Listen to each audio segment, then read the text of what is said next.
Olá, meus queridos alunos. Estamos aqui mais uma vez e o objetivo é entregar a você aulas de História para o seu curso secundário. Te convido a compartilhar, comentar e dar um like, tanto positivo ou negativo, se os assuntos aqui tratados fizerem diferença para você.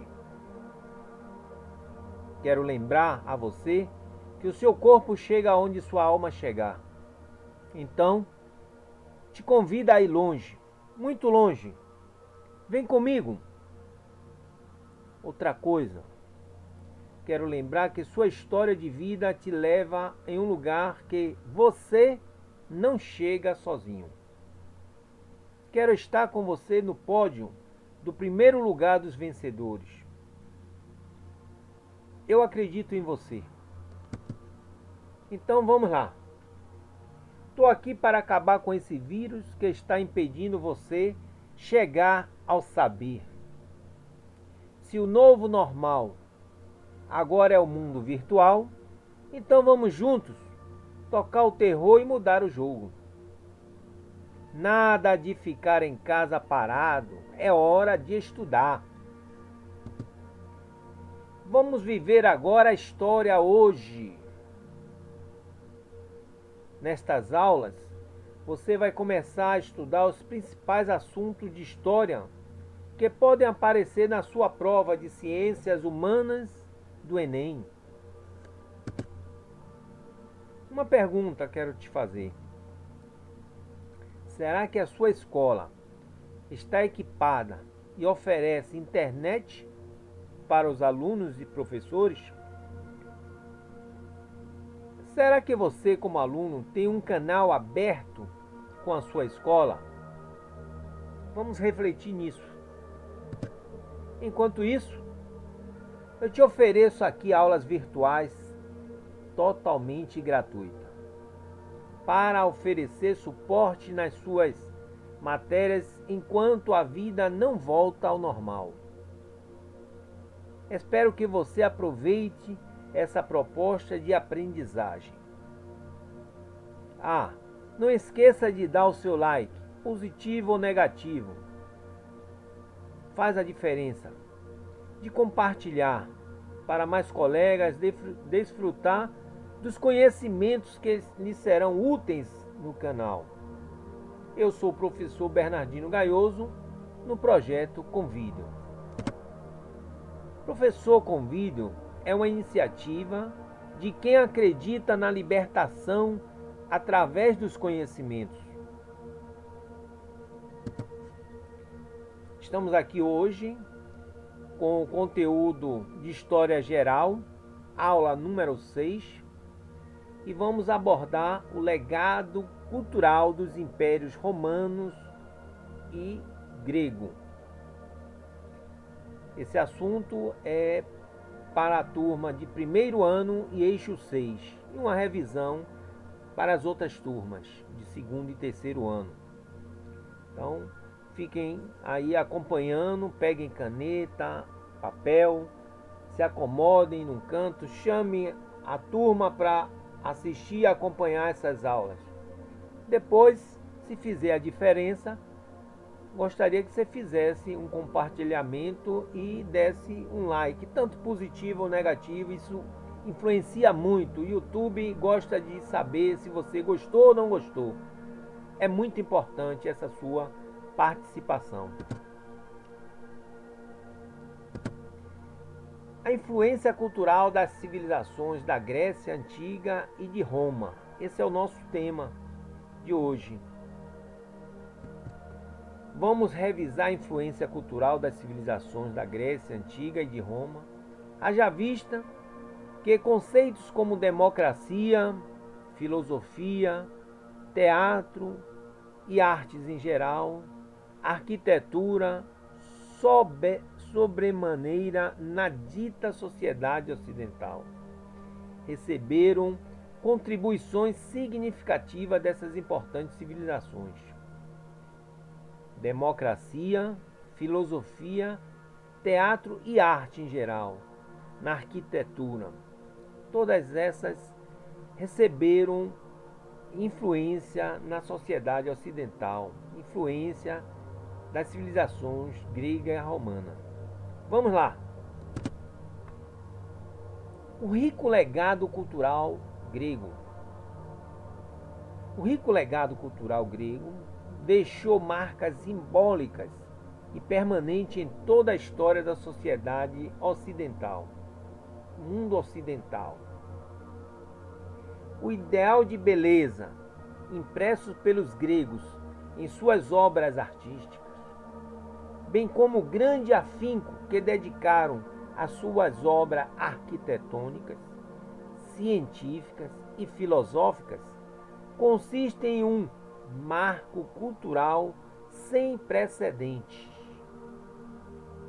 O ideal de beleza nas obras de arte, na arquitetura, na filosofia, um marco cultural sem precedentes. Ainda que milhares de anos tenham se passado desde suas realizações. Desta forma, nessa oportunidade iremos relembrar algumas das principais contribuições da Grécia Antiga para a cultura geral dos povos.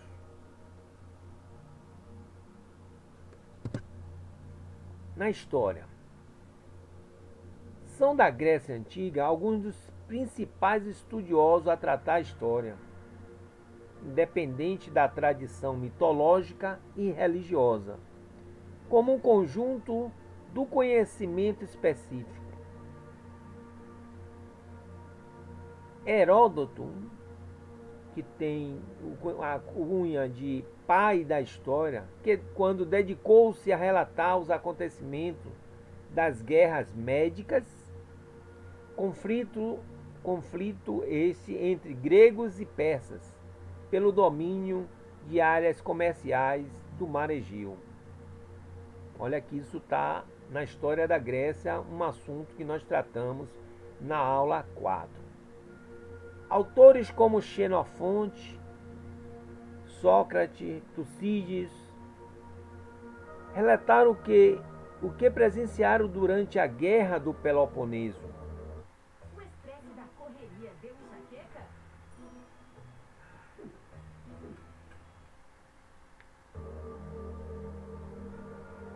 Tucídides, por sua conta, buscou imprimir imparcialidade, confrontando informações e cruzando dados distintos em seus escritos, e ainda hoje é considerado um clássico entre os historiadores mais antigos.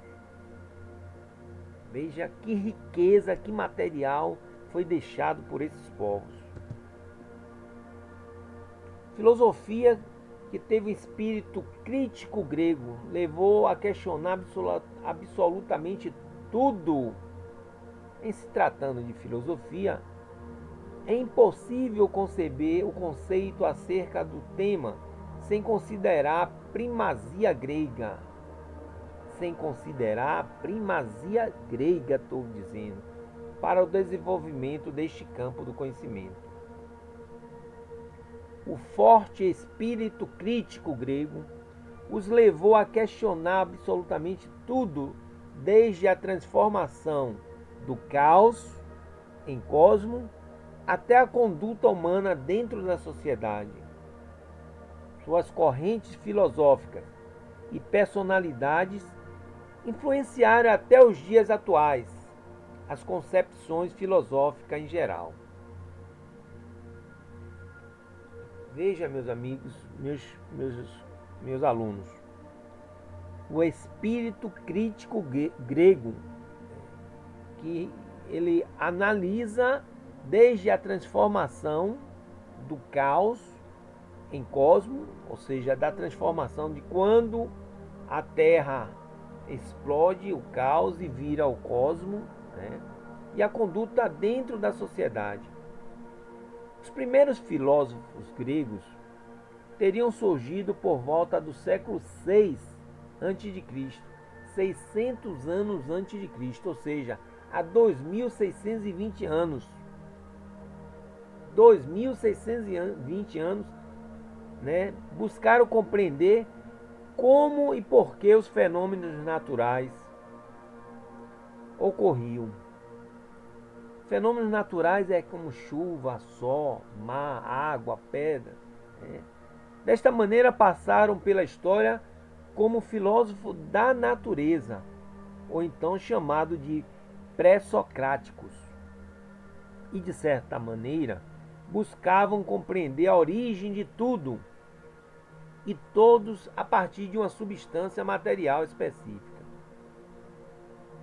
Cabe aqui destacar o nome de Tales de Mileto, anota aí, Tales de Mileto, Pitágoras, Filolau, Xenófanes, Zenão, Leúcipo, Demócrito, entre outros, tornaram-se bastante famosos e são classificados em escolas filosóficas específicas.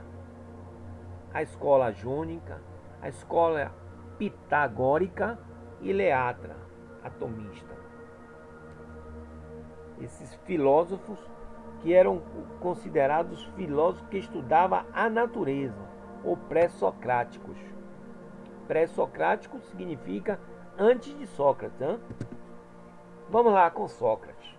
Sócrates de Atenas, a cidade grega, cidade-estado grega Atenas, inauguraria uma nova forma de conhecimento filosófico, destinada a compreender e inserir o homem no contexto social e político das cidades, da polis grega, fazendo frente à chamada escola sofista, que, em suma, negava a existência de qualquer verdade absoluta. Negava a existência de qualquer verdade absoluta e contrava-se na capacidade de buscar conhecimentos práticos para a vida, utilizando-se de muita retórica. Procure no dicionário aí o que significa retórica, vá buscar. Sócrates, assim como seus discípulos e sucessores, eram partidários do desenvolvimento da virtude e reflexão. E ao longo de sua vida buscou transformar a sociedade a partir da atuação ética dos seus respectivos cidadãos. Seu método, o método socrático, baseava-se no diálogo constante com os indivíduos. No diálogo constante com os indivíduos, buscando mostrar o quanto somos ignorantes a respeito dos mais variados temas, a partir de nossas próprias contradições. Sócrates foi condenado à morte por ingestão de cicuta, por perverter a juventude ateniense. Olha, Sócrates foi condenado à morte por mostrar à juventude que ela precisava dialogar, precisava conversar, precisava se instruir. Seu discípulo mais famoso foi Platão. Platão era discípulo de Sócrates, também ateniense e fundador da academia, uma instituição de ensino para a formação de filósofos.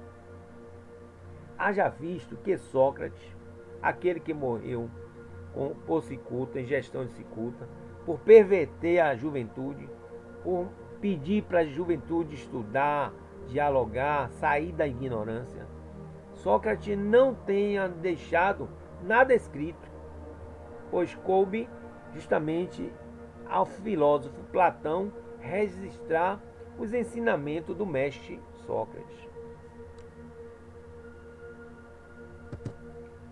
Na arte, olha, meus queridos alunos, a arte grega, até hoje, se você vai num teatro moderno, se você vê um programa de TV, uma peça, você vê lá a arte, a tragédia e a comédia. A concepção de teatro na Grécia Antiga baseou-se nessas duas ideias, da tragédia e da comédia. E as peças teatrais de arte, em geral, surgiram como homenagem ao deus Dionísio. E o apogeu foi no ano 550 a.C., com destaque para Atenas, mas determinou espalhando-se por toda a Elaide e aí chega até os nossos dias. Entre os principais dramaturgos e obras figuram os nomes de Esquilo, com a obra Prometeu Acorrentado, Sofocles, com a obra Édipo Rei, Eurípedes, com a obra As Troianas, e Aristófanes, considerado o maior autor do gênero da comédia. A tragédia surgiu antes da comédia, mas em si, todas as peças serviam tanto como forma de entretenimento como forma de crítica à sociedade, abordando temáticas variadas. Em verdade, podemos dizer que os gregos obtiveram desenvolvimento bastante eficiente nas mais variadas formas de arte, caracterizada por valores humanistas e voltada para suas crenças, desejos e paixões, buscando a ordem e a harmonia. Alguns escultores aqui, cabe aqui destacar, meus amigos, meus colegas, meus alunos queridos. Escultores buscavam retratar o corpo humano à perfeição. Escultores buscavam retratar o corpo humano à perfeição, característica que mais tarde será resgatada pelos renascentistas na Idade Moderna. A música, a pintura, a literatura legaram valores igualmente humanos e harmoniosos, sempre embasado no equilíbrio. Seu conhecimento arquitetônico foi ímpar e pode ainda hoje ser visto de perto a partir das ruínas de seus grandes templos, erigidos em homenagem aos seus deuses, os deuses gregos. Ainda hoje suas colunas e ordens, jônica, dórica e coríntia, são admiradas e estudadas, além de refletirem as grandes transformações pelas quais sua sociedade passou ao longo de séculos de história. Sua mitologia é encontrada nas mais diversas obras, o que mostra a importância de seus valores religiosos para sua cultura em si. Olha, o desenvolvimento da democracia é herança direta da cultura grega.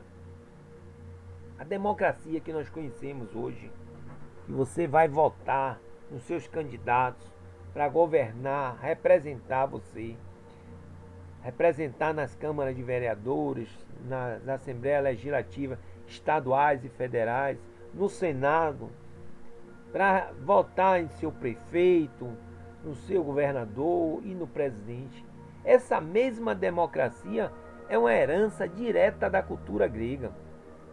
Esse sistema de representação política, que consiste em transferir ao cidadão o papel de decidir os rumos políticos, transferir ao cidadão o papel de decidir os rumos políticos, sociais e econômicos dos locais onde vive e criação. Atenas viveu ao longo de sua história reformas e sucessivas formas de poder, que por fim resultariam na transformação do poder ao próprio povo. Transformaria no poder ao próprio povo. Isso é a grande democracia. É preciso levar em conta que muitos habitantes das cidades gregas não eram considerados cidadãos, ao contrário de hoje em dia. Vamos ver. Se a democracia ateniense não era perfeita, imagine atualmente uma diferença de pelo menos 2 milênios de história, nós, homens, ainda não conseguimos encontrar forma de garantir representatividade para todos. Representatividade para todos os cidadãos, para índios, para mulher, para pretos, para pobres. Então essa representatividade ainda é uma persistência, é uma evolução da democracia, mas também é um legado da cultura grega. Gostou desse resumo da Grécia? Então, vamos agora à aula sobre o legado romano. Eu destacaria 3 pontos importantes no legado cultural de Roma. Um está no idioma. O idioma que vai dar o latim, e esse mesmo latim é que vai dar origem da língua portuguesa, da nossa língua, da língua espanhola, da língua francesa.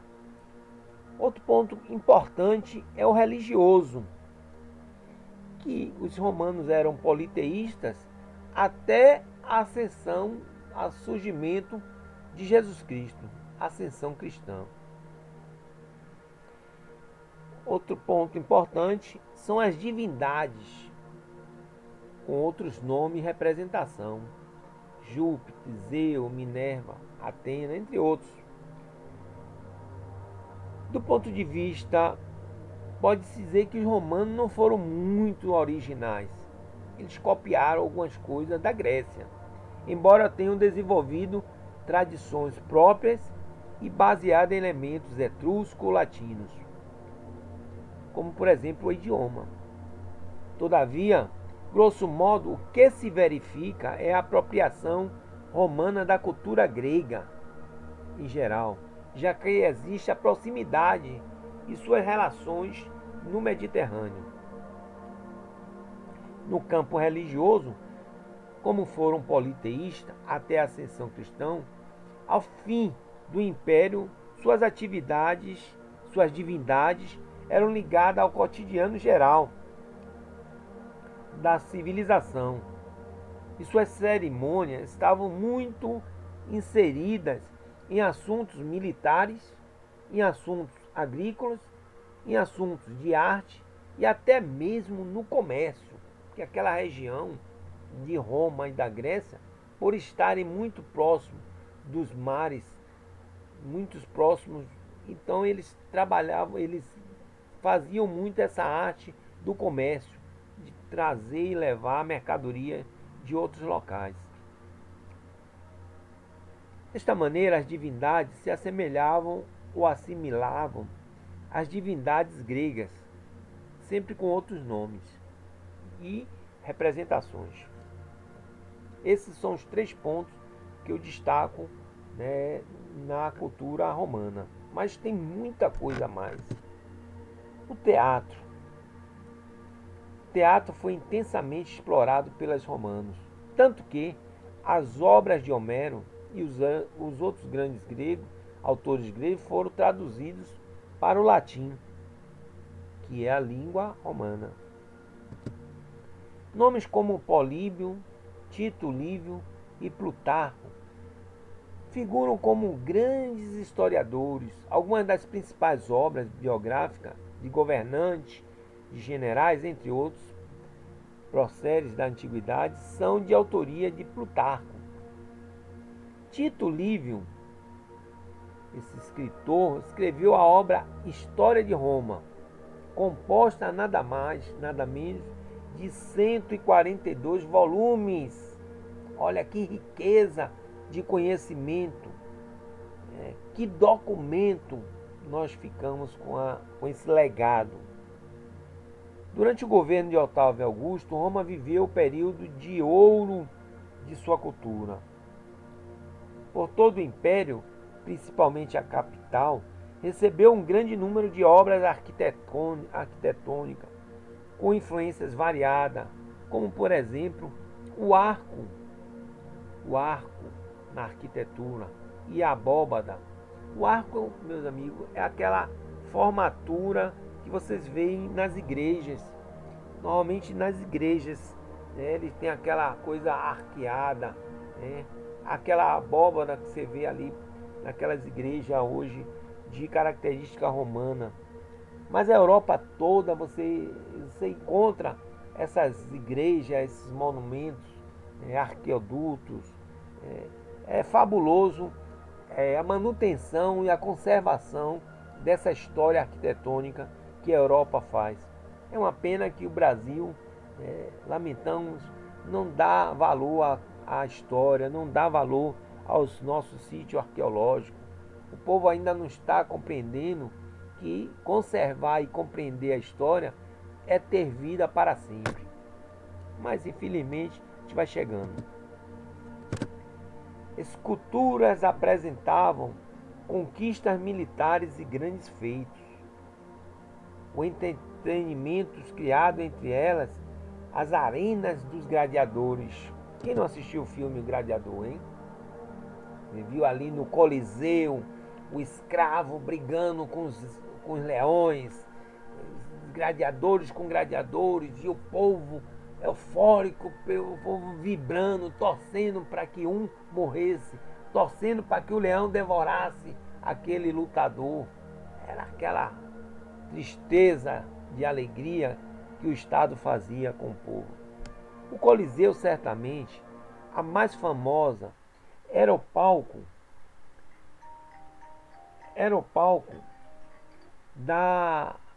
de confrontos. Em suas paredes, diversas esculturas que, na maioria das vezes, apresentavam conquistas militares e grandes feitos. Em se tratando de entretenimento, considerando o grande número de escravos, grande parte da população livre possuía muito tempo de ócio, elemento perigoso para a manutenção da paz. Assim sendo, diversas formas de entretenimento foram criada, entre elas a arena de gladiadores. O Coliseu, certamente a mais famosa, era o palco de confronto, muitas vezes até a morte, entre o gladiador e mesmo homens contra animais ferozes capturados em todas as partes do império. A política do pão, aí é a política do pão e circo, foi justamente criada e aplicada para evitar que o grande número de homens livres se revoltasse contra o Estado. É o que nós imaginamos hoje aqui, a Fonte Nova, o ringue de luta, de boxe, o carnaval. Era a política do pão e circo, para o povo ficar alegre. O direito romano, olha que beleza, que legado essa civilização deixa. O direito praticado hoje em nosso país deriva de tradições e códigos das leis romanas. Expressões comuns no mundo jurídico provêm de Roma e de seu idioma, o latim. A palavra habeas corpus, a palavra habeas data, a palavra stricto sensu e por aí vai. São uma quantidade de palavras que aquele profissional do direito, se ele não dominar essas palavras, não sabe defender o seu cliente. Além disso, o português, o francês, o italiano e o espanhol, entre outros idiomas, derivam justamente da língua romana, do latim. Então, o latim é que vai dar a base de formação dessas línguas.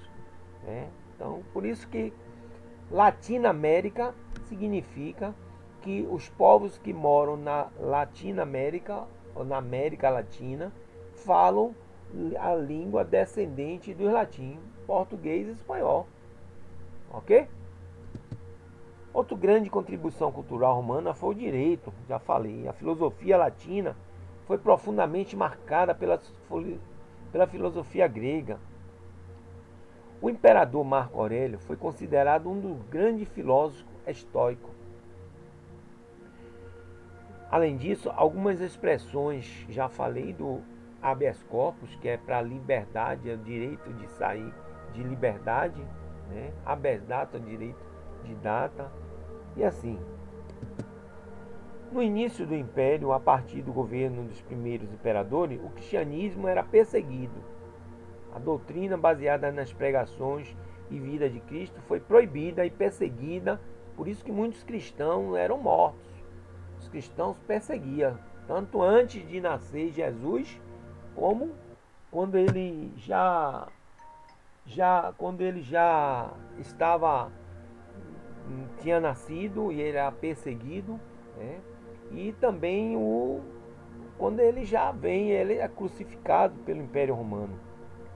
No entanto, já no caso do grande império, Constantino, o imperador Constantino, liberou e ajudou a organizar a religião e, por fim, de proibir, né, a perseguição ao cristão. Via se tornar assim o cristianismo um dos maiores legados da cultura do período de dominação romana.